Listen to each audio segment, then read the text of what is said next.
3, 2, 1.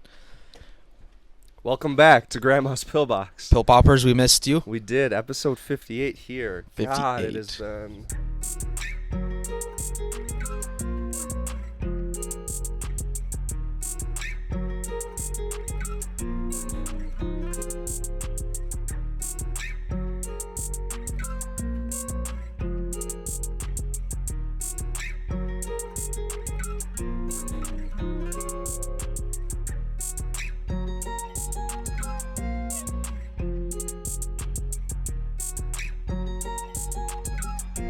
Yeah, it's been a little bit. First off, make sure you guys like, subscribe, and leave a comment on your favorite brood of cicada. Oh, I had come up with a different fan question. Okay, do you want to hear? What is the worst thing you have ever ate? What is the worst thing? Maybe we can answer it real quick right now. I can't think of much on the top of my head. My joke was gonna be the cicada, but that'll have to be... maybe if we get to 10 likes on this episode, we'll eat a cicada. We'll eat a cicada? Yeah, true. 10 likes. You guys could do that easy. Just literally right when you hop in, just leave it a like right away. Worst thing I've eaten? It's probably been...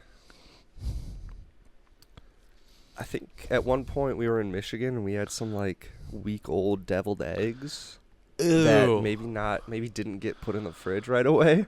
Oh. So I ate one and it was all like slimy and it was bad. It was really bad. Oh, no. Yeah, it was really bad. Oh, I think, I don't know. I've drank spoiled milk. That's been an Didn't you do that recently? Did I? Maybe not. No, I don't think so. But spoiled milk has to be probably one of the most putrid smells on earth. Ooh. Maybe what tops it is like a dead body. Whoa, that bad? I don't even know what a dead body smells like. I just assume from TV that it doesn't smell good. Yeah. Or have you ever smelled like a deer carcass? Mm-hmm. Yeah, that smells bad.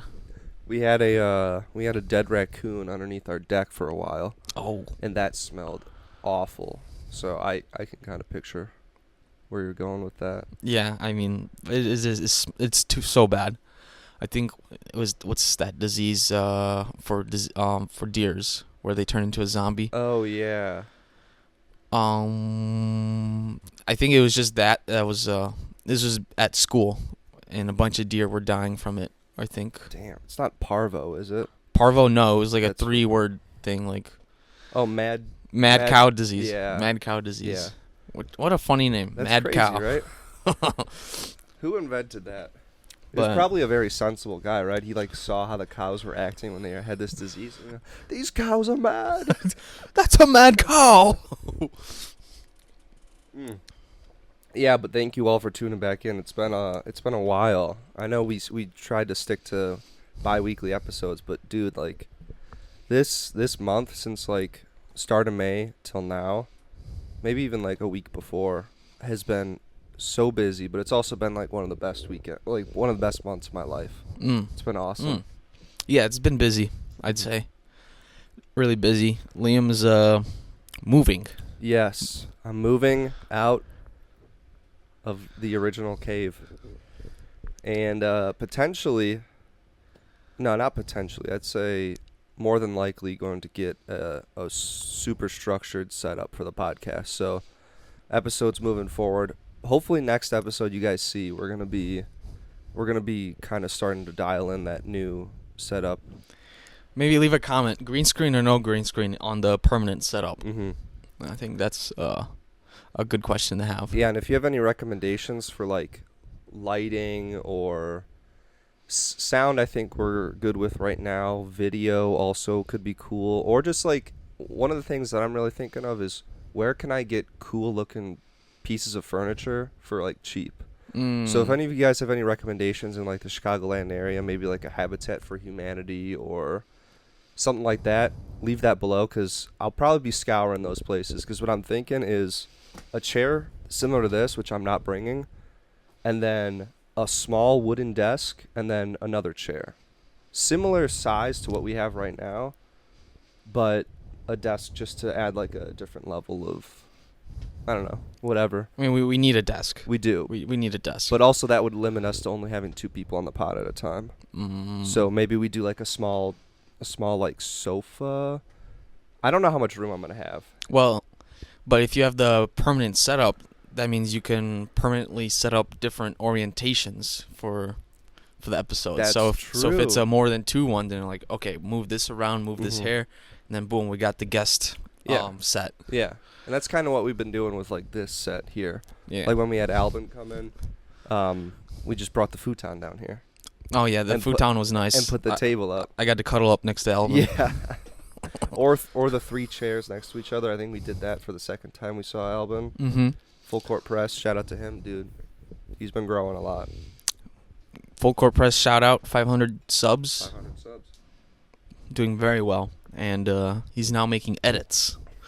And they've been pretty nice. Yeah. Some of them have popped off really heavy. You can see that he's liking the craft. Mm-hmm. Like he's messing around with the what's the TikTok app?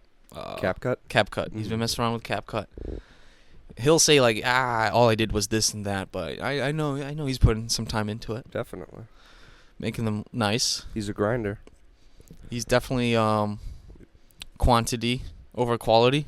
I'm not saying like bad quality, but he's like learning through quantity. Yeah. That, and on social media, especially short form, I think that's the way to go. Because the more volume you get out, the more chances you're going to have to see unique people. That's called reach. Reach, yes. My little update, I guess, through the month of May, went to New Orleans with Celia to celebrate our anniversary. It was on the whim decision. She found tickets for like $100, like round trip. So what? But they were like running out like the day, like when she found them, they were gonna run out in like a day or 2. Oh dang! So we had to pick, and we were like, all right, let's do it. Let's go to New Orleans. Was it just that flight? Like they were booking up that flight fast? Yeah. Okay. Yeah, it was pretty funny because like on the way there and back, we saw all the same people on the plane. That's awesome. Where'd you guys stay? French Market Inn. It was literally right smack dab in the middle of the French Market, right by like that famous steamboat ferry thing. It's like the Sanchez steamboat, and I think it's like 2-3 blocks from Bourbon Street. Is that like their main street?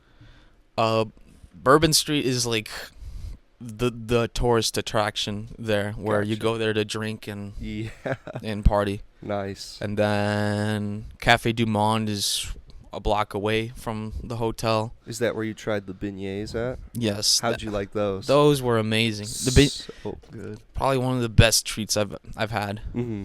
And then very messy also.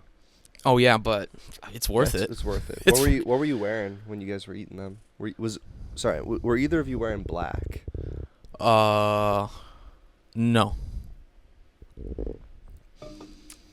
When Kate and I got some, to like kind of hijack real quick, Kate and I got some beignets up in UP, Wisconsin, at like a beignet shop that somebody had come from France and like settled down there. And she was wearing like an all black jumpsuit, and it was just powdered sugar all over her. Oh yeah, that's not a good idea. No. And my one surprising takeaway, or not takeaway, I think we just got lucky. We flew out Friday. On Thursday there were tornado warnings, flood warnings, so we were afraid like what's gonna happen on our flight. We flew in just fine. Nothing happened. Said it was gonna flood Friday night, Saturday morning.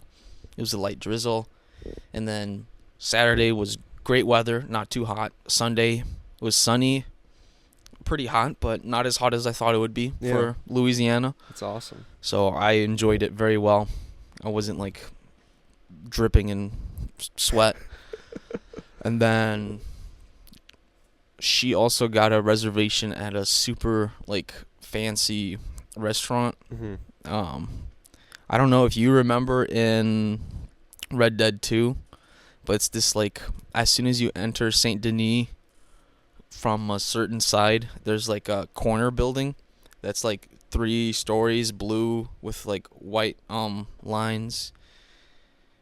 Kind of. Not really. Oh damn. I mean, I'm picturing it right now. Well, they based it off of this place that we went to. Oh, that's sweet. Yes, called Commander's Palace. Oh, that's awesome. And like it has some historical photos. I think like if you Google it, you'll find them. Mm-hmm. But the food was amazing there. Like I got what was essentially a Caesar salad, but they made it so good. Like it was the best salad I've had in my life. And then my main entree, I don't remember what it was. It was still good, but not memorable. But then the dessert was like a souffle topped with a rum, vanilla, like cream, and it was like super warm, and it was amazing. Yeah. And Celia got like a quail. Quail. It's like a bird. Yeah. And it tasted really good. Mm. Then she got like a cream of chicken soup or some type of soup that tasted delicious, amazing. And her dessert was some type of strawberry shortcake, and that was just everything there was amazing and not as expensive as I thought it would be, but great food. Definitely great worth eating. it. It's right next to the famous cemetery that's in New Orleans.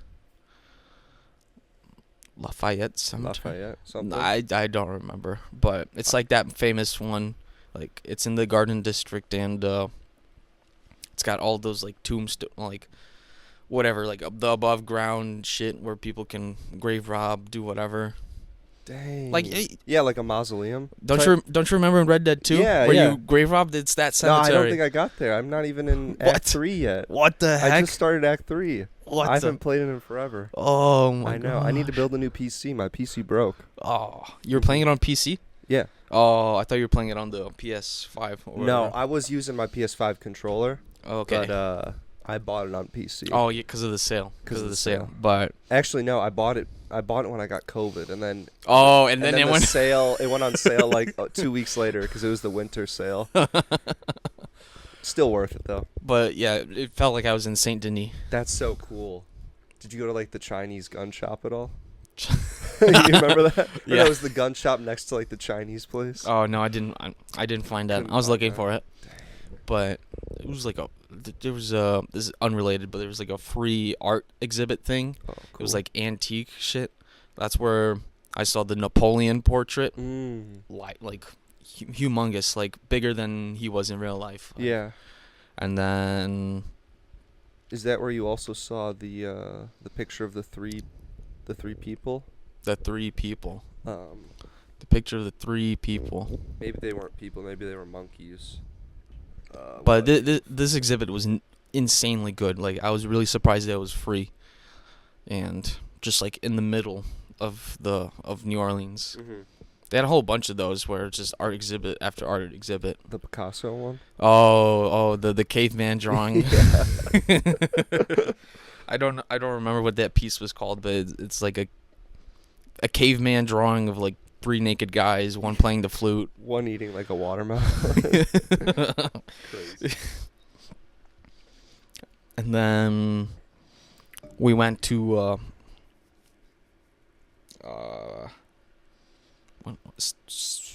they had some park that had like it was like a sculpture park and garden area, and it was beautiful. Yeah, it was great. That's awesome. You guys enjoy outdoors areas, so I'm sure that place was just beautiful. Yeah, it's just a bunch of oaks that seem like whenever New Orleans was discovered, that's how old they were. Whoa. Maybe like 300 years old. Did the city give like a really old feel? Yeah, to me, especially in like the city or the old town area, it felt like a piece of Europe to me. That's cool. Like literally like Saint Denis. That's awesome. Most surprising thing was these oaks. They're like humongous. You'd feel like they'd be solid as like a rock. But then like there's this one low hanging branch, so I just tried to hang on it, and it probably moved like 2 feet down. Interesting. Like like it swayed. Yeah. And I guess maybe that's because of like hurricanes or like the heavy winds that they've adapted Yeah, that's to cool. move a lot. That's really cool. Yes. And then Sia and I have been going hard on movies this month as well. Yeah. Watched all of the Planet of the Apes movies. The first trilogy. The Rise one from like the 70s? No. New The stuff? reboot. Okay. Rise, Dawn, War. Mm-hmm. And then we watched the new Kingdom Yeah. when it came out in theaters. Do you want to give the people a little review? Of each one or of the Kingdom? Let's do the Kingdom and then maybe like just the series as a whole. Okay, I'll start with the series as a whole. For a reboot, I never watched the originals, but this one felt, from what I've seen, a more coherent storytelling of like what the original Planet of the Apes wanted to be. And this central character, Caesar, he's the first monkey or ape to become smart. So he's the one that leads all the apes, and I feel like I fell in love with his story arc, where, you know, he starts off as like a little dumb monkey, but then gets smarter, leads his tribe, goes to war, and then Kingdom takes place. It's not really a spoiler, but takes place like generations after Caesar dies in the very last movie, but I don't think that's a spoiler. Caesar's not a part of that, obviously. Of Kingdom, no. It's I didn't realize this, but it's the start of a new trilogy that's going to be happening. Oh. Because it's generations later. There's now all sorts of ape clans that are going against each other, and they introduced this new like main villain character. I don't know. It kind of feels like it's becoming Marvelized, but it has potential. I think Kingdom was like a build-up movie, setting up the whole plot, just like Rise did for Caesar, like setting up that main character and how the story's gonna be taking place. But I think for that trilogy, I need to see it and let them cook. Let them cook. Let them cook. Let them cook. I like that. And then, I guess on a technical aspect, Planet of the Apes movies are kind of a way to show where movie technology is at. Like, you know, in terms of CGI, whatever. Because it's all apes. It's all apes, yeah. That's pretty cool. Kingdom looked incredible. It was like, oh, those are real apes. Wow. What a glorious day. And then... Real quick, for that, just like, I guess, to dive into that just a little bit, do they, like, put people into suits and then in CGI they transform them into apes? Is that how you think that works? Yeah, it's... similar to Avatar? Yeah. Okay. I forgot what it's called. Motion capture. Motion capture. That makes sense. It's like a bunch of dots on you that the camera picks up to keep track of your movement. Mm-hmm. So then that can be transformed into an ape. But I think they still need to change a lot of things because apes don't have the same dimensions as humans. Yeah. But that's essentially how they do it, I think. Yeah, you can't get a bunch of, like, Eddie Halls or something. Like, he's probably pretty close to, like, the dimensions of an ape or, like, a gorilla. Maybe a gorilla. A gorilla? Yeah. Yeah, who would be, like... you're not going to have, like, a bunch of, like, LeBron James-sized guys. No. Out there. Any other movies have you guys been watching? There's a new Mad Max movie that came out. Furiosa? Yeah. It's a prequel. Mm-hmm. It's about the Furiosa character. Okay. Her story. So to get prepared for that, I watched the first Mad Max. It was nice. It was like a different type of action movie pace. I didn't realize at first that it was Australian, but then after watching it, I'm like, that's Australian as fuck. Yeah. Like just the way the action was and how they filmed everything.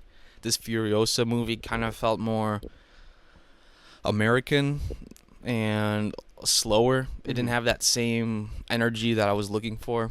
as in the other Mad Max movie, but it was okay. And then last night we watched In a Violent Nature. It's like a slasher movie. Its closest comparison maybe is like Friday the 13th, but it takes the perspective of the killer or the slasher instead of the slashee. And basically these these group of friends go camping in the woods, and this one guy finds like a amulet or a watch or whatever. He takes it, and then this wakes up the killer because it was his mom's amulet.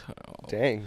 And it's a super slow pace. I don't think it's for everybody. Mm-hmm. I loved it because of the different approach it took towards a slasher movie. I don't like slasher movies at all, but this one was unique enough for me to take interest in it. It basically like him trudging along slowly in the woods and like just looking for the next person to kill or whatever. It was cool, and it had the same slasher tropes where it's like dumb people somehow finding themselves in alone situations, and then you just see the slasher slowly coming to go kill them, instead of where it'd be from the other person's perspective where they're having fun swimming in the lake and whatever. Yeah. But you see like the guy walking up with them and then watches the lady like jump in the lake, and then he goes into the water. And then you're just standing, or the camera's just sitting there for like a full 2 or 3 minutes while she's swimming in the lake. Whoa. But he's underwater, and he's gonna go get her. Yeah. Oh wow. That that kind of reminds me of the Friday the 13th game. Mm-hmm. If you were playing as like Jason, that's kind of the vibe that I'm getting. Is that's like what the perspective of the slasher would be. That sounds like an interesting movie. Was that one that you rated on Letterboxd? Yeah, I rate every movie. Every movie? What'd you give that one? 4.5. Out of 5? Yeah. Wow. So you'd recommend that one? Maybe not. Maybe not. I feel like you're expressing interest in it, but I don't know if you'd want to sit in the movie theater for an hour and a half for it. I feel like you'd want to wait for the streaming release. I think it is going to release on streaming. I don't know where, but... So that's a new movie that you saw in theaters? Yeah. Okay. It's a lot of the other reviews said that they liked the idea but didn't like the execution. But I think it's like a hit or miss for a lot of people, probably. Because when I read the reviews, the people that liked it explained it the way I did. The people that disliked it for the reasons that I liked it. Like slow, whatever. I think it's like a realistic... It's like when you watch Friday the 13th or whatever, it's like, he's moving so slowly. Like, how did he catch up to him? Like, well, what? But then, like, you see it from his perspective, and like, oh, wow, this is what he does. He's not going on his phone. He's not taking a shit. He's just literally walking through the woods all night long. Yeah. To get from point A to B. That's crazy. Oh, and it had some really gruesome killings. Ooh. Like, I guess I won't want to spoil it, but he has a sickle that he stabs through someone's stomach, and then that same sickle gets put into the person's head, and then let's just say he starts pulling the chain that's on the sickle, and then I'll stop it at that. Oh, God.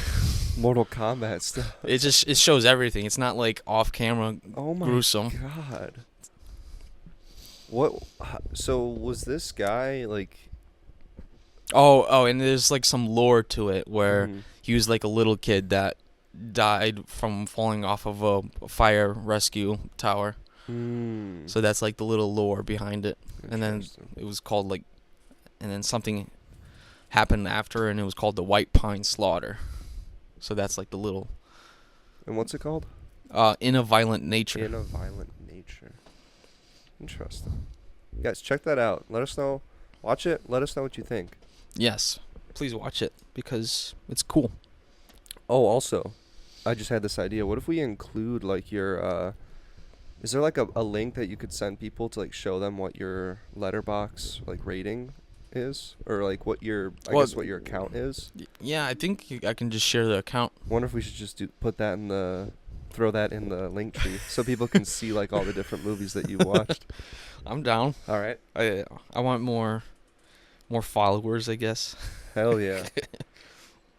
What else we got? Oh, looks like you've been working on your garden a little bit. The garden has been planted thanks to help from Mom as well. She's been helping kickstart a lot of it too. I was able to put in like cucumbers, tomatoes, peppers, and whatnot. And then she bought a whole bunch of more. So she was able to fill up the rest of the garden space with like basil, squash, more tomatoes. I've got carrots and lettuce going right now. And then she's been doing the watering for me because as much as it should be my responsibility to water it, it's really hard to wake up at 5 a.m. to go water it. Mm-hmm. And shout out to Madre. Yes, she's the best. Cucumbers are doing really well. Still, they haven't grown onto the trellis that I've made for it, but they're getting really close to it. So then they'll be able to climb up to it, and I don't have to do any work. And then hopefully, I think in 3 weeks, like mid-July, should get some cucumbers going. Heck yeah. In the beginning, bunnies were eating up all my plants, so that's what kind of discouraged me from planting more, because I had to make a little cage net thing so that they wouldn't be able to get in. And yeah, because like I planted like a green bean plant, and one of them was just completely torn apart the next day. Dang. The very next day. Oh my god. I was like, wow. They just got at it overnight. Yeah, and then one of the peppers too, it got to it before I made the cage. Jeez, they were just waiting there. Oh yeah, and all the tomatoes that I planted, they got to them. What? So I had to replant those and make the cage. So is the cage the best way to prevent them, or is there? I was gonna say, is there stuff you could spray on them, but you probably don't want to spray anything. That's just what a pesticide is, or a varmicide. I don't know if. I don't know. There's like a bunch of pseudoscience stuff on the internet, but like putting some peppermint on it or something. Because like people say put peppermint to discourage squirrels, but then they'll say, oh, the squirrels still go after it. Yeah. Maybe you spread pepper flakes all around the garden. I don't know how effective that is. The most easy one is to just like close off the garden. Yeah. Ours is like open. There's no gate, so a bunny could easily just walk right in. If we had like a gate to close off the access, then really it'd only be squirrels that could get in. Yeah, jumping. Climbing. You could have like birds, maybe bird feeders far away, or squirrel feeders that are away from the garden, so the squirrel just goes to there to eat rather than towards the garden. Yeah. My tomatoes are growing really slowly for some reason. I don't know why. Cucumbers are doing good though. These are the tomatoes I think I grew from. Oh no! I bought them from Menards, but they're not growing for some reason, which is weird. I mean, like, they're growing the flowers and whatnot that turn into tomatoes, but they're not getting the height that you want from tomatoes, which is really, really strange. I don't know. It's going. Yeah. Are they all gonna be ready around the same time? No, I don't think so. You said those cucumbers will be done by like mid-July. That's usually when we start getting cucumbers, and then they go all the way through August. Okay. But so if you were to plant them all on the same day, which one would be done first, and which one would probably take the longest? Done. They don't really get done. They just keep producing until like the season's over. Ah, okay. So you like. It's not like corn where it's just like a one and done. Yeah, no, it's not like corn. It's like a basil plant. Like you like the basil leaves, right? Yeah. but the plant just keeps growing since it's hot. For sure. So like you pluck your leaves and then it just keeps growing. You pluck some more leaves, whatever, cut Gotcha. off the stem, keeps growing. Yeah, my description in my head for the slasher movie was this is Sasquatch Sunset for a serial killer. Oh, okay, yeah. Now it makes me want to watch it even more. Kate and I still have those 2 tickets. I think we're going to go try and see Civil War, though. Civil War. Okay. Did you see that? Yeah, it was an interesting one. It's POV of a journalist. Yeah. So it's not going to show you just like action war the whole time. But it's entertaining to say the least. Mm-hmm. Very well made. Sweet. Yeah, it's a solid production company, right? 824. 824. I always hear about them. Have you seen Midsommar? Have you seen Hereditary? Have you seen Uncut Gems? Yes. Let's go. Yes. KG. KG, get your the Opal KG. KG. Don't lean on the glass, KG. KG. I'm gonna come. That movie, I got to see that in theaters also this month. Oh, yeah, you did. They brought it back for a little bit. For one day only. Hell yeah. And it was as good as I remember. It's like my 8th viewing now. And it never gets old. That's amazing. Especially in theaters. It's just such a nice eye experience, like eye candy. Mm-hmm. Celia thinks it's like a bro movie. I could kind of see her point, but I think of it as like a tragedy story. Like this dude just gets a colonoscopy, so he had to like fast for like 3 days for that colonoscopy. He's all out of dopamine, and now he's like, oh, okay, my gem's coming in. Yeah. Yes. And then the gambling instinct kicks in. Yep. The natural male gambling instinct. But then it's just a tragedy story. Yeah, it goes so downhill. Miss after miss after miss. Yep. You think he'd hit, but then he misses. And it just builds you up, the tension, and then... Yeah.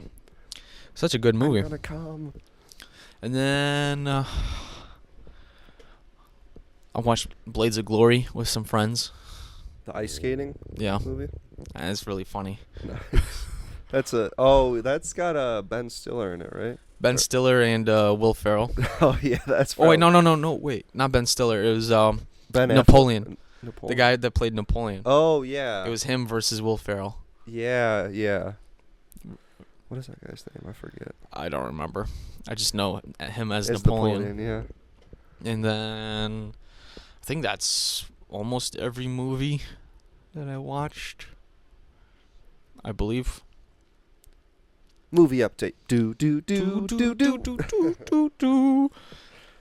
Love it. Lots of good movies coming out this year so far, so I'm happy to see more. Yeah, let us know real quick if you guys are planning on seeing any movies soon. Just drop it in the comments real quick and follow along with this pod. Appreciate you. And then you got stories from ASIN? Is that I the do. comic? Or that's the anime convention. Anime. Yeah. I always think Comic-Con, but I know it's not that. Well, the thing is, it was my first time going, and it was mostly anime, the actual convention itself and a lot of the cosplays, but there was a lot of people and a lot of vendors that weren't specifically anime. So there was like artisanal goods and maybe more like indie stuff. There was a lot of those, kind of like where I got that piece of art right there, that tulip. Okay. It's kind of anime inspired, but like a lot of her art was not really anime. It was more like indie and artisanal. There was a lot of areas for furries, and there was a lot of furries in general at the convention. And then there was also, one of the other funny things was there was like a booth for hentai, and it was all blocked off, and there was like a security guard, and the line to get into that booth was like wrapped around. There's probably like 50 people long, just sitting in line waiting to go into this hentai booth. I was like, these people have no shame. I respect them. But I feel I feel embarrassed to walk by the hentai section in the library. Yeah. So that's funny. Yeah, they were just chilling. They were ready to go. There was a big part of the convention was called Artist Alley, where it was just a bunch of people with their art. And then there was another area that was just like a vendor area where people were selling plushies and little knickknacks and goods and figurines and stuff. Okay. So what's the most money you've spent, or like on an item there? I bought a Oddish plushie. Oh, okay. Pokemon. So that guy right there is Vileplume. Yeah. The first evolution of him is Oddish. Oh. I spent $25 on that, and then I think I bought that art piece for $30. Oh. So I didn't really buy much. Also, Okay. that lion over there that you see, I bought. That's a vintage postcard. I bought. Those were $1 a piece. So I just like shuffled through a bunch of them and bought like 8 of them that I thought were cool. Nice. I didn't spend a ton of money. Obviously the hotel that we stayed in was pretty pricey. Oh, So that's where most of the money went. But I think I was below 200 on the whole weekend, which was I budgeted 400. So okay. it was nice. Do you want to tell the audience what your cosplay was? Yeah, so I was cosplaying as from Pokemon Sapphire and Ruby. I guess it would be Sapphire. Team Aqua, a grunt. Grunt. So one of just the normal grunts that you go and fight throughout the game. They've got a bandana, a black and white striped shirt, pair of jeans, and then some black boots and gloves. Pretty easy cosplay. I just went and purchased a bandana with like the Team Aqua logo on it. Mm-hmm. I didn't wear it for too long. It was really hot that day, and I was violently hungover from drinking the night before. I found out through like listening to my body. I'm listening to my body. No, I found out from listening to my body that What are you, a hippie? I'm a hippie. If I drink, as long as I can stay away from the shitty foods, I won't be as hungover. And like the sugary drinks. Yeah. Cuz I was able to do that Saturday and I wasn't as bad, but dude, like Friday night, oh my god, I was just hogging out on pizza and just drinking jungle juice and stuff, and then I woke up and I was so dead. I went to the convention center, bought my stuff, and then just went back and took a nap at the hotel. Yeah, Thursday night last week, we went to me, Celia, and Vicaris. We went to go see a play by Jason Alexander. He's the fat bald guy in Seinfeld. I think I know who you're talking about. Okay. He didn't make this play, but he was like doing like let's say a tour, say it at least, like of this play. Mm-hmm. It's called Judgment Day. And we got some food on the Navy Pier. That's where it was. And I think I had like probably the greasiest pizza of my life. Ooh. And I had nothing to eat because that was like right after work. Like I haven't ate since 12. Yeah. And maybe it was like 7 or whatever. So I'm like, I'm really hungry. I'll just grab another slice. Yeah. It was a big slice. Like Let's go. the first slice was already big. The second slice was a little bit bigger. Ooh. Both greasy as shit. Ooh. And then I swear that's probably what like upset my stomach, or like it didn't give my body the right nutrients. Like maybe the grease puddle was like blocking anything that would go in and try to digest. Yeah. So then Friday I was working a long day and I got that stomach flu or something. Yeah, like the fever kind of popped up. Yeah. It was strange cuz like I'm sitting down in my truck eating my lunch, feeling fine, and as soon as I step out of the truck, I feel like achiness coming. I'm like, am I really that sore? Because like I just felt it in my legs first, Uh-huh. and then as I continue the day, like more and more of my body just felt achy, and then on my way back home, I'm just like doing my best to like not stay awake, but you know like that feeling where you just want to lay down. Yeah. I'm just like, oh god, just driving, hands on the bottom of the wheel, just like, oh god, Throwing the knee up every once in a while. And yeah, I feel like that shitty food definitely had a part to play. Yeah. I ate very well that whole weekend, like just like all healthy stuff. Mm-hmm. Yogurt to get bacteria in me, Mm-hmm. soup, lots and lots of water. It felt really good. That's awesome. Yeah, it was nice. You recovered from that pretty quickly. I recovered from the fever. Yeah. Um, But yeah, I mean, but there was some stomach problems that that prolonged itself. yeah, even Saturday, like when you were out of there, I was like, oh my God, he's probably just feeling like shit right now, and it was hot and stuff. It wasn't the heat. I just had to go to the bathroom a lot. Let's say to say the least. One more story from Mason, and then I'll get to that Saturday.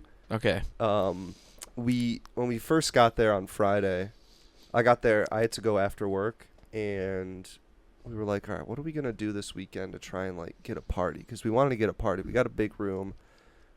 It's like we threw a party last year. I wasn't there, but they threw a party last year. We were going to throw another party this year. So we decided on taking stickers. It was inspired by somebody else we had seen earlier in the day, and writing our room number, the time of the party, and then the date on it. And then either from like the top of the hotel balcony, throwing them off into like the lobby, or just handing them out to people. And we ended up, handing out maybe like 25 of them just to random people. Hey, come to our party. Yeah, this, that. Friday night rolls around, and a few of us leave the room to just go wander around. There was another party that was happening like across the hotel. Little do we know that like Chris King, Angel, Christopher are in the room, and people start knocking. Hey, let us in. We're here for the party. They didn't really know what to do, so they just let them in.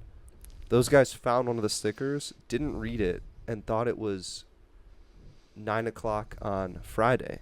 At this point, they got there at 11. There was nobody in the room. I don't know what they were thinking, but they were like, whatever.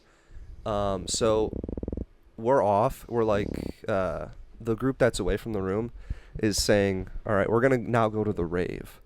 I get down there. I don't have my pass, so I'm like, oh shit. So I turn around and I walk upstairs. I get into the room, and I'm like, what are these guys doing here?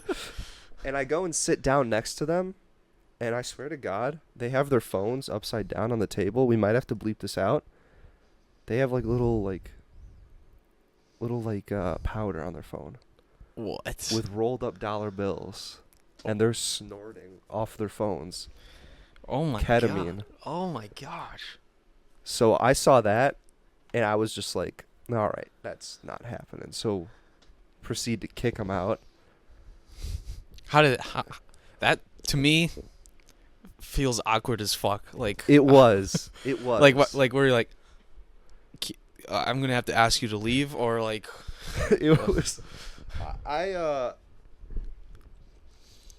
don't know. I just was like, luckily they were like a little bit smaller than me. So I had like a little bit of confidence that if shit goes down, I could potentially like. But they're on ketamine. They were on ketamine, dude. So you don't know, dude. And you know what's the thing is that they had been in there for like half an hour at that point, so they were probably just snorting it all the time, and I feel bad for the other guys in there because they were like they didn't know what to do.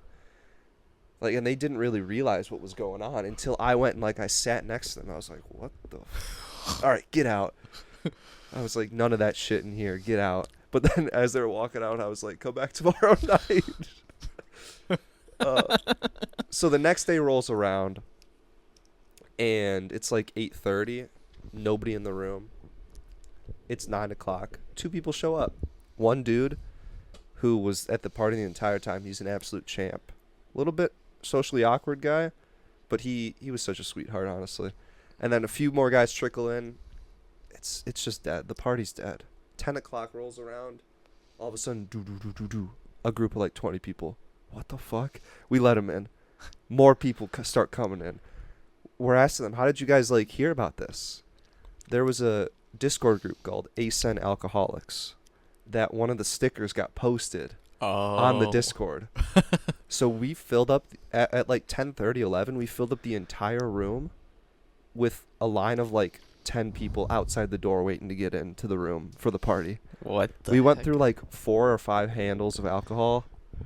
It was amazing. J-Mo was sitting at the front door with a wooden bat running security. Of course, you got J-Mo. Of course, J-Mo was running security, dude. It was awesome. It was a great night. Yeah, but that's kind of the extent of ASUN. Nice. Sounds like it was fun. It was pretty fun. It was potentially something I'll go back. Honestly, I don't know if I need to buy a pass to go to the convention. Like, just hanging out in the hotel with the guys is just as fun. Yeah. But then, so that was a part of the crazy May. Earlier that month, I took Kate up to Michigan and proposed to her. Congratulations again. Thank you. I won't go too deep into that, but yeah, that's awesome. We've been together for like 5 years, so that's and then we're moving in together next week, so things are big moves. It's a inflection point this month, I'd say. Definitely. That's a great way to put it. Big inflection point where I don't really know what that means. Inflection, reflection, but no, it's like a math term where the slope is either like maxed out, like infinity, or it's 0. If you took calculus, you're smarter than me, so I don't know. I just remember, like whenever you look at curves for a math fucking graph or whatever, like the peak or the trough of the curve is kind of like the inflection point. Or it's either the peak or the max slope, where like it goes from positive to negative. I don't fucking know. So math was like 5 years ago. That was the peak. It's all going downhill no, for me. No. It's not what I mean. No, that was the trough. Everything was awful until then. Now we're going. You understand what I was trying to say. I do. And then I'd don't wanna brush off the proposal or nothing, but you also competed in some disc golf. Yes, I did. Saturday, you were there for day one, a part of day one, most of like the first half, I think. Yeah. When I was popping off, I had like 6 birdies in a row. That was great to see. Yeah, that was awesome. I was so glad you guys were there. So yeah, I played in a tournament in New Lenox. I ended up placing 3rd after shooting like 953 average golf over the 2 days. It was like a short 18-hole all par 3 course. I ended up shooting 10 under on day 1 and 9 under on day 2. Nice. Yeah. Pretty consistent. Very consistent. I started off a little slow day 2, but I was able to finish off with 3 birdies. Oh, so any bogeys on day 2? No bogeys. Oh, I stayed bogey free the whole weekend. That's awesome. Yeah. That's very nice. There was a chance, hole 8, I think, the starting hole from day 1, I hit an early tree, and I had to throw like a great putter shot through the woods to like keep me close, and I saved par. That was my only like real danger. Okay. But yeah, dude, I was throwing good shots the whole weekend. My putting was locked in. I developed I've kind of been implementing a new putting routine. I saw that. Yeah. Like you do the little air pump, and then the real pump with the disc in your hand, and then you go for it. Yeah, it's. I read a book over there called Mind Gym, and it kind of puts some good things in perspective for like excelling as an athlete. And one of the things was like limiting the amount of stress, keeping like your nervous system and like mental pretty calm, and then also having something that you can do to get you inside of like that flow state. So that routine, similar to like a free throw routine in basketball or really in any sport, you have something that like you do. Batters in baseball have like little ticks that they do to get them into the routine, just to get me solely focused. Because by the end of that little, like, I wave my hand, I flip my disc 3 times, I do like a fake throw with my hand, then I do like a few pumps with this arm up, and then I move this arm down. By the time that arm is down, I am just solely locked in on the basket to where like a train horn can go off, or someone could call my name, or a cicada can jump down, and I'll be able to just stay concentrated. Yeah. And that helped me a lot this weekend. Because I was hitting, I think I missed I didn't miss any. I missed one putt in the circle on day 1. Which was the last putt of the day, which would have put me at like a 980 rated round, which was unfortunate. And then day 2, I missed a few. But down the stretch, I was able to play it well. Yeah, dude, I loved seeing you there. Kate was there both days. She got to see me do good, which was awesome. It was a really confidence-boosting tournament, to be Awesome. To be honest, yeah. Awesome. Yeah, but we can move on from that. And I don't know how long we are into this, but let's just get cooking on the rest of these topics. Let's hit up a fan question. Yes. From our one and only Otto Man. Shout out to everybody that's been leaving the fan questions. We love you guys. Leave some more if you think of them. We'll be looking at them almost every episode. Yes, Otto Man, this is interesting question, and you've left like this weird lore for us to look into. So I think we'll hit up the questions first. What are the top 3 happiest moments of your lives? Heart emoji. Our follow-up question could be 3 saddest, but no pressure on that one. It's hard enough to talk about that stuff in general. A public podcast should just make it worse. Plus, not trying to make it a melancholy trauma podcast or some. LMAO, Keck. Do you know what I'm saying? Har har. There's more. There's more? But we can answer the question first. Yeah. I think it's really hard to say the happiest ever, but this week I felt really happy to see one of my old high school teachers. I did his house. It was Mr. Sullivan. Mr. Sullivan. Yes, and it was such a joy to see him because I saw his name on the work order, but I didn't think anything of it because I see a whole bunch of people with that last name. And then when he stepped out of his garage and I heard him speak, I was like, Mr. Sullivan, what's up? And then I gave him a hug. I got to talk to him more about movies, just how it's been and everything, and it was such a delight to see him. That's awesome. And, like, he had this saying, because he taught humanities, which was a movie class, and his saying was, like, humanities now, humanities forever. And, like, as I was leaving, he's like, Thomas, like, from his garage. I'm like, yes, humanities now. And I was like, humanities forever. He was like, yes. And then he walked back in. Oh, dude. Oh, man, that's enough to make a man cry. That was, like, right at 8:30 in the morning, so I had the best mood for the rest of the day. Oh, that is awesome, dude. I was really happy. I love that. But I wouldn't say that's the happiest moment of my life, but yeah, just a recent one. Yeah, for sure. The proposal was like one of like the best moments. Yes. Everything like leading up to it and the entire day itself was like it kind of like just led up perfectly because during the morning things were like a little shaky. We left a little bit later than we wanted to. It was so packed down there. The first spot that we stopped at didn't really work out for what I wanted to do. And then when everything did like work out with me setting up the camera and like having a great view and proposing, and then everything after that moment was just like incredible. It's like all of our luck reversed once that happened. And just it was like a climax to a great weekend.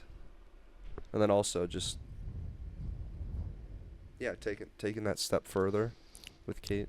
Yeah, it's crazy how love can just change up your feelings so nicely. Yeah, really. Yeah, I probably felt really happy too. Not probably. I did. I did. When I first started dating Celia, it was just like I was joyous. Yeah. Like filled with love, happiness. It was like great. I think also it's hard to like pinpoint it to a single point, but when I got to see my little nieces, or I call them my nieces, but then when you guys explained what uncle actually is, I guess they're not technically nieces, but I'm gonna call them my nieces. Mm-hmm. When I got to see them in Lithuania, like one's 8, one's 6 years old, Mm. and it's just so nice. Like I got to play with them and all of that, and it was really fun. That's awesome. Really happy. Yeah. Like we went on like a little like walk to a nearby park, and they both just wanted to hold my hand. Like if they wouldn't let me let go. Oh, that's so cute. I have no sad moments. I'm not gonna dive into this, but I think we should dive into this lore. Ooh, Or yes. potential lore. The So Otto lore. after that question, he continues to brain fart into the submission. So Ooh. maybe should I read the whole thing, or we analyze it line by line? Let's. Because he's got like, let's say, 5 more lines. Whoa, what? Okay, let's do line by line. Okay, so the next line after the question. They needed a stealth soldier, so I put my hands on the hibachi hot plate at Benihana and burned my fucking fingerprints off. They will not find me. Okay, so... Wait, could you go back to like the end of the question? Okay, You said like so- lol kek. LMAO, Keck, do you know what I'm saying? Har har. They need a stealth soldier, so I put my hands on the hibachi hot plate at Benihana and burned my fucking fingerprints off. They will not find me. Who's they? He's getting hired by somebody? Stealth soldier? He's at the hibachi hot plate at Benihana? Shh. Yeah, you know, he's getting rid of his fingerprints, so he Yeah. won't leave a trace. Yeah. He won't be tracked. But, Is he potentially in danger, or is he the danger? I am. I think he is the danger, but he says, I got more sticks than a fucking forest. Oh, sticks. So what Guns? Guns. That's my first thought. So he is the danger. So he is, yeah. He's the fucking danger. He's willing to be that soldier. Mm-hmm. He's got his fingerprints cut off. He's got guns. This Zaza will give you a 2019 Alex Caruso hairline. Oh shit, that's crazy. So originally, like, I was thinking, okay, this guy will do whatever it takes, even if it's the dirty work, because that's what like a stealth soldier is, right? They will get in there and do the dirty work. Yeah. They'll do the killing and then they'll clean it up after. That 2019 Alex Caruso hairline changes everything for me. Alex Caruso. What team was he on? The Lakers? He was Lakers, I think. Yeah, I remember him. Yeah, with the, maybe like a little craziness going on with the headband. Yeah, I remember. Yeah, that 2019 Caruso hairline is mad work. They want to drive a wooden stake into my heart for pulling my cock out at the Toronto Blue Jays game. All I'm saying is I paid for the tickets. Wooden stake. Why would the Blue Jays? Is that a Canadian thing? That they think that the only way to kill Americans is by driving a stake through their heart because they're vampires? They want to drive a wooden stake into my heart. So, yeah, that's like a vampire thing. Right. And then he publicly defamated or what's it called? Defamation, maybe? Yeah, he defamated at the Toronto Blue Jays game. Defecated? Poop. And then he's saying he paid for the tickets, so maybe this is like a freedom question, like questioning like what kind of freedom do you really have? Uh-huh. Like when you're the one that paid for the tickets. And then this last line is like a poem. The first time I smoked runts, I coughed so fucking hard. I started passing kidney stones and then shat myself in front of the gang. There was a scat all over the pounds we shipped out for the next 30 business days. Then that's the end. That's the end of his... Oh my god. Shout out to you, Otto. That's crazy. So the gang is, for one, getting high on their own supply. Yeah. Which frowned frowned upon Frowned. in the circles. In the gang, you know what I'm saying? We know that. We don't get high on our own supply. But, like, he pulled out his wiener at the game, and now he's pooped himself in front of the gang. Like, maybe this is like a kink? Maybe it's a kink. Maybe it's not sexual though. Wait, I got more sticks than a forest? What does that mean now? With, True. like... No, but Yeah, does it? Is it still guns? Sticks. Maybe it's like pieces of poop. Like, oh. What if it's just like, what if there's like something deep down with like the need to feel like validation or like attention maybe. oh yeah, I mean like I'm I'm pulling my cock out. All of these things, like the hibachi hot plate burning, that's in front of a bunch of people. Mm-hmm. And Alex Caruso hairline NBA game, like, yeah. And now the Toronto Blue Jays game, pooping in front of the gang. The tree one is. That's the only like outlier. Yeah, but if a tree falls in the forest and nobody hears it, did it actually fall? So. Yeah. So maybe he thought he was in the forest when he was doing all this stuff. He's going through like a crisis. Oh.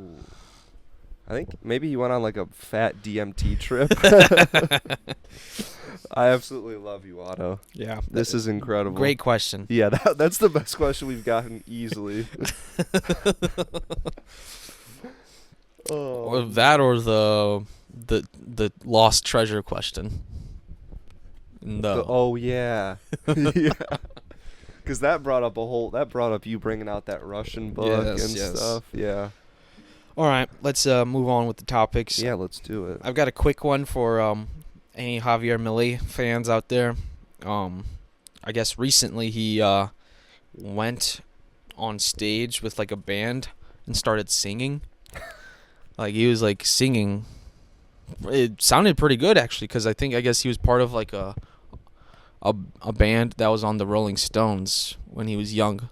What? Like, what do you mean on the Rolling Stones? I don't know. Maybe like they played it on their record or like their radio or something. Isn't the Rolling Stones also a magazine? Yeah. Maybe he was like on the. Okay, not the band, the Rolling Stones. No. Like the yeah. Okay.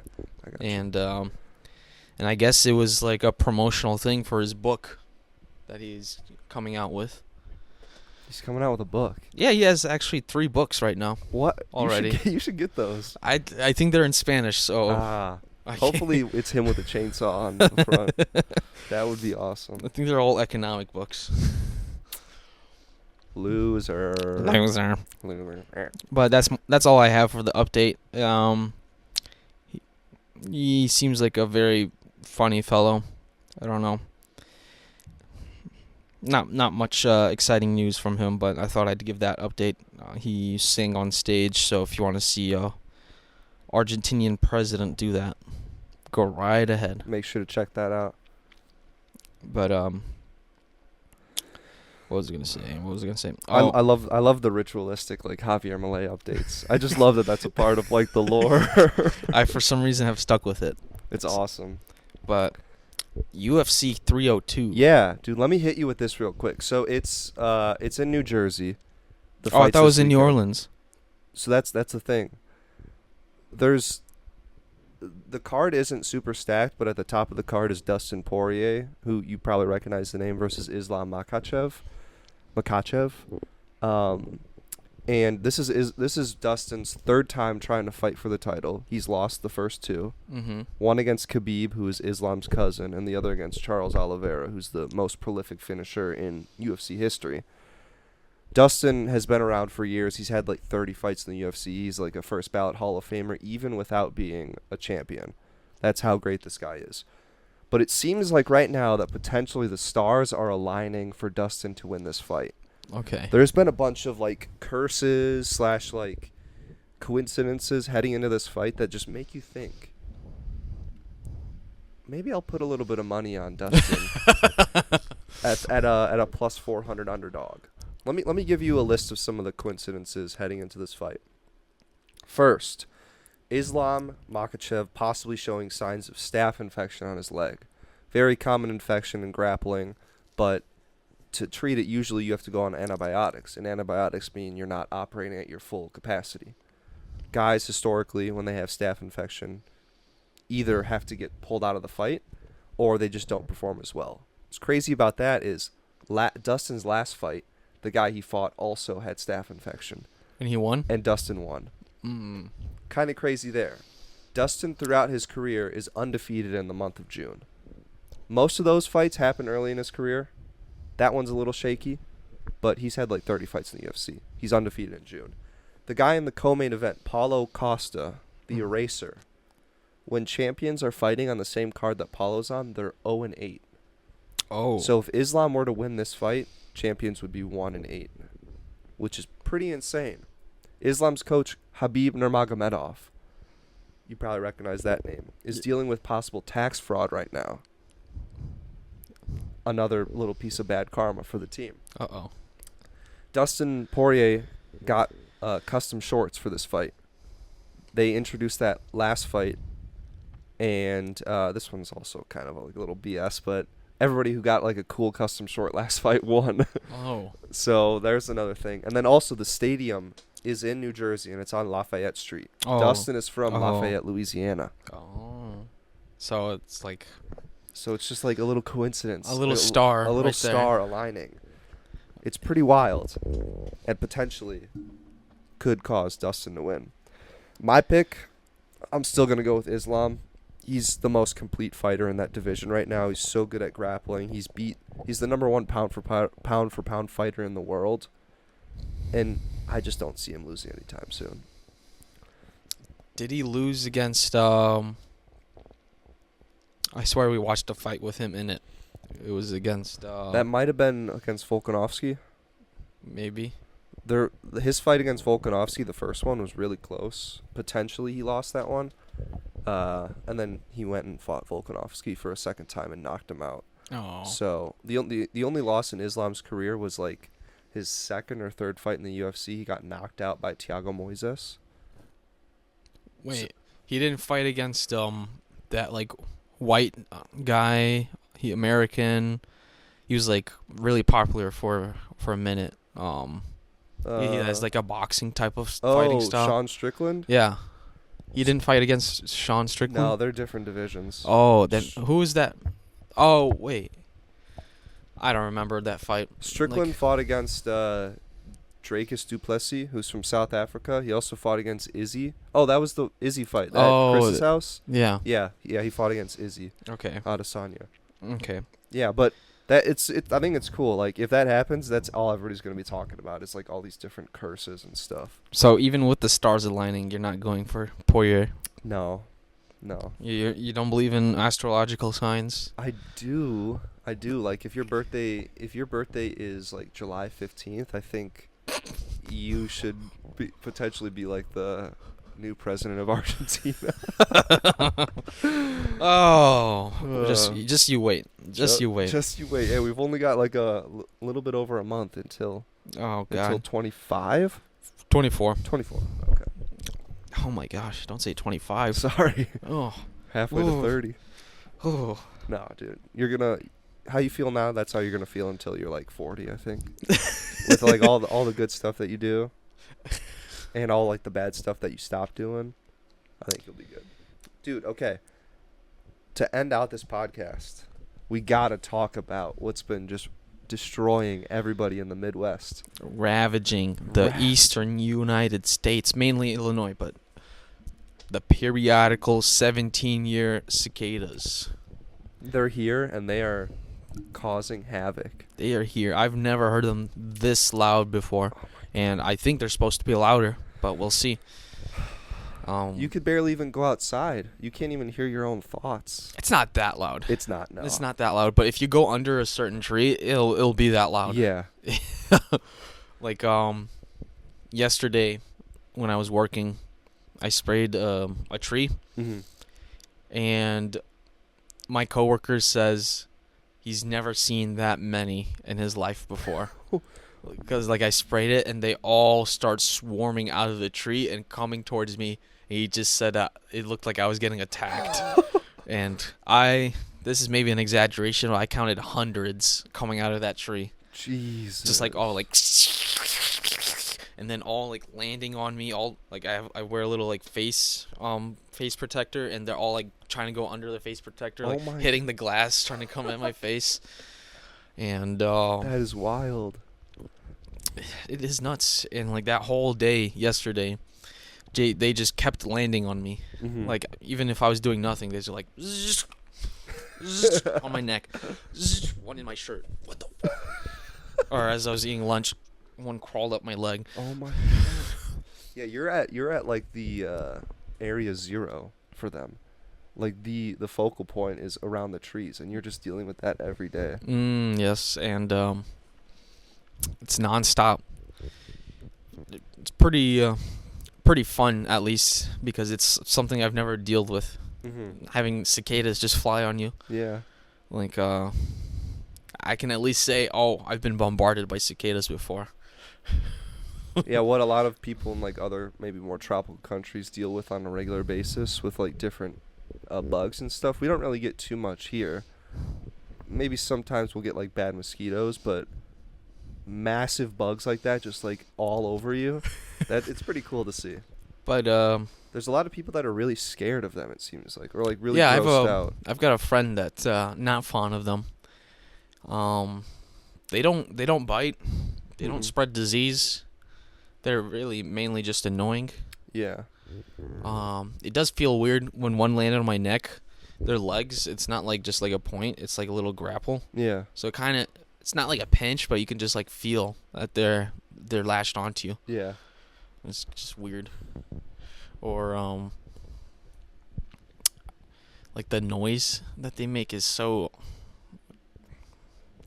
I won't say ominous, but imagine you're a colonialist coming to America, and then you go out west into the eastern woods, and you've just so happened to come across the 17-year mark where all these cicadas are out, and then you're like, what the heck? And it's just a constant buzz throughout the whole day. Yeah.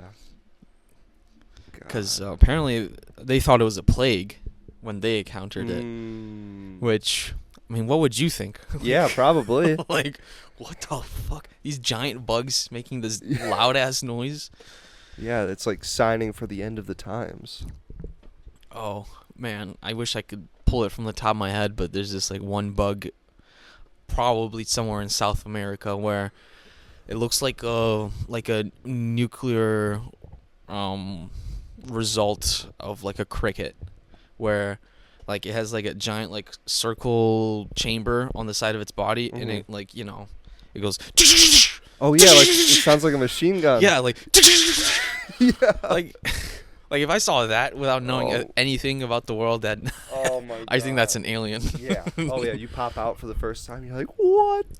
Or that like one bird in Africa that like looks like a dinosaur. Yes. Oh man, I wish I had these names on the top of my head, but. Or even like a crow like speaking. Oh yeah. The bird just talking to. Nature's crazy. And what's crazy is these periodical ones, 3,000 cicadas worldwide. 9 of them are periodical, so they come out only a certain amount of years. Okay. And 7 of those 9 are here in the eastern U.S. Oh, that's sick. Which is weird. The other 2, they call them the Olympic Games cicadas. One's in India and one's in Fiji.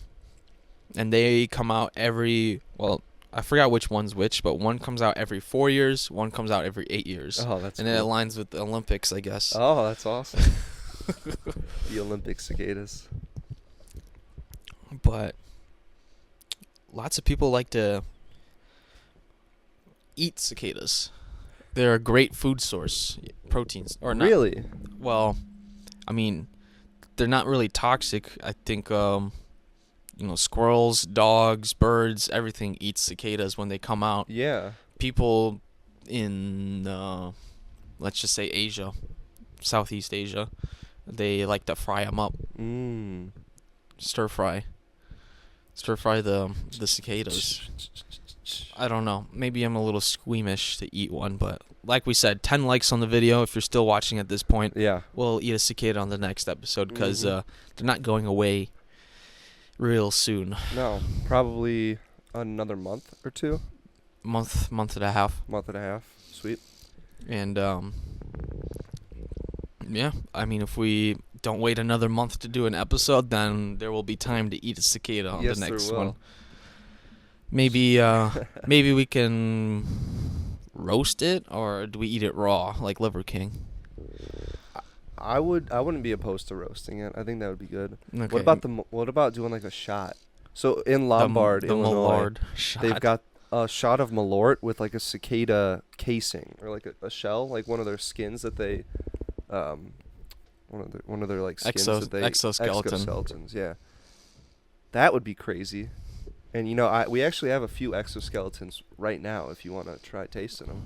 No. Okay. No. I'm not eating a shell. All right. There's nothing in that. But just crunchiness. It's like a potato chip. I watched a shout out to this YouTube video, Crazy Biology of Cicadas, if you want to check it out. I learned an insane amount of stuff.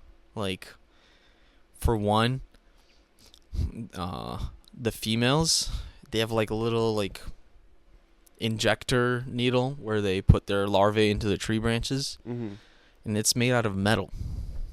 What? Like iron, maybe magnesium. I don't know. Just it's made out of like metal. That's awesome. Elements. And yeah. I don't know why. I guess to like dig into the branch or something, but it's crazy. And the females don't make any noise. They just stand there and wait for a male. And if they're ready for the male, they just do like a little flick. And then the male like knows to come and mate. Yeah. Talk real quickly about the fungus. That fungus was weird. I don't remember the name of it, but it's like a little white fungus that gets on the butt of male cicadas, gets rid of their genitalia. So they look like a half cicada with like little white powder on the end, and it acts as like a zombie virus where it'll control the mind of the cicada to do the little female flick that it does to attract a male. So then the male will come, and the way they mate, the male and female, is like they go butt to butt, and like their stuff just aligns to do it their thing. So then the males will come and do it with the infected one, and the spores will get onto the other male, and then continue that same process where it's trying to spread itself out. Dang. And then I guess it's shown to have psilocybin as well, so it injects the cicadas with some shroom action. We gotta find one of those to eat. That's what I was thinking. Like instead of like eating mushrooms, you find one of those, crunch on it. That would be crazy. And I'm imagining like some colonial dude eating it, just tripping balls. What? And then that thought in the back of his head of like the world ending and like the plague, because all he's got in like his pocket is just a Bible, and he's reading. He's like, wait, the locusts? What are these things? Are these? Oh God! He's just tweaking out. Oh my God! And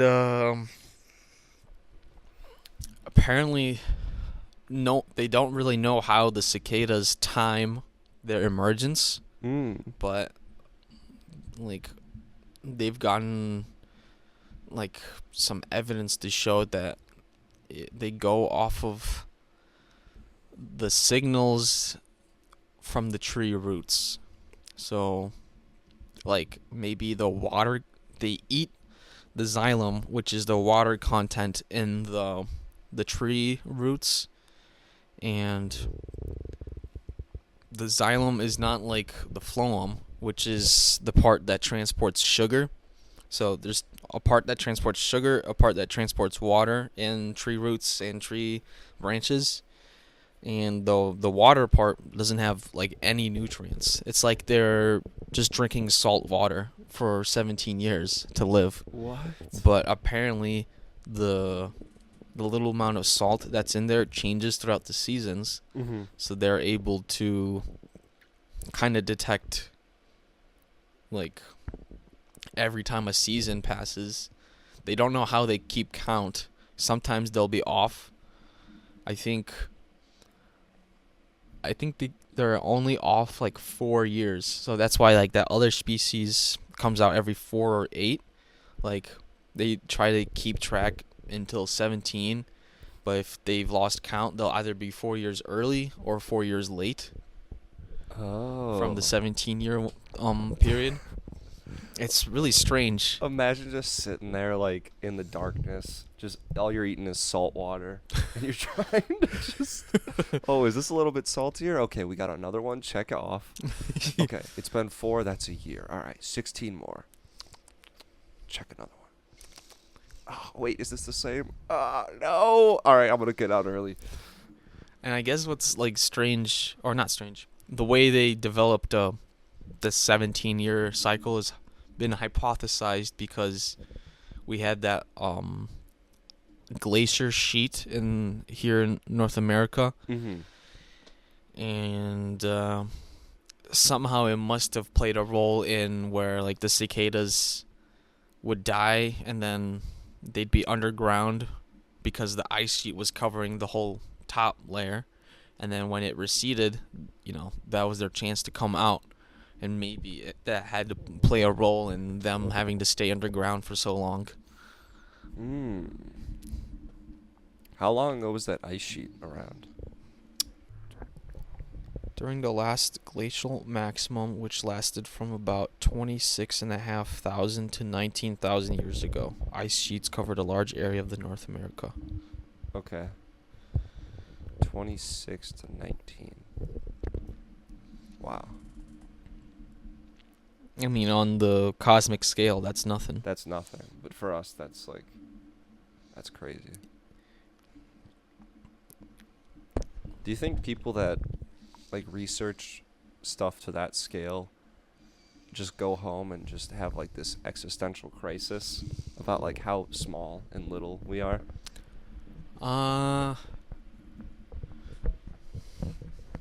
Maybe. I think maybe that just drives them. Yeah, true. I feel like it drives them more than hinders their motivation to continue on learning. I could see that. Yeah, because once you get more knowledge about that, or even if you're one of like the people that founds like a certain idea or like discover something, you're like, wow, I've left my mark on this for forever. Yes. Speaking of leaving marks, I think we should leave our audience with a little mark as we close out this episode. If you're done with everything. Nothing much. Different cultures. I saw that they looked at cicadas as just a sign of rebirth, rather than a plague. Yeah. That's crazy. And I guess people in China, they would make jade ornaments with cicadas, and they'd put them in the mouths of the deceased, so their souls would be rebirthed. Wow. And then that's all I have. That's pretty cool. That's interesting. Seeing like what the other traditions are of people. We should have asked this in the beginning, but for anybody still here, here's a little mark or a little question. We're thinking about doing a cryptic type episode / podcast, and where it involved maybe shorter length episodes, but more of a storytelling aspect to it. Maybe some more editing with the music or some integration with the set. Who knows? Mm-hmm. But we love our Bigfoot stories. I was thinking like make custom ones where we could have made like a cicada cryptic thing. Yeah. Let us know in the comments by liking the video or just anything, however you want to show support. Just show us if you want to see maybe an example episode. Maybe. Mm-hmm. That's my mark. Thank you, Thomas. Yeah, let us know. I think that could be something that's cool. We're both interested in that, like that cryptid universe. Yes.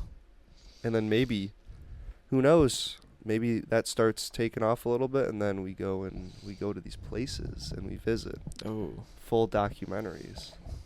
That'd be fun. That would be fun. That would be so much fun. We go looking for Bigfoot. Yeah. We go looking for That would be awesome. Anyways, thank you everybody for watching. Check us out on TikTok, Instagram, YouTube. You're already here. Facebook, Spotify, Apple Podcasts. We're around. We're doing it. Follow. Keep in touch with us. We'll be dropping another episode here soon. Yes, sir. Yes, Peace. Sir. Peace.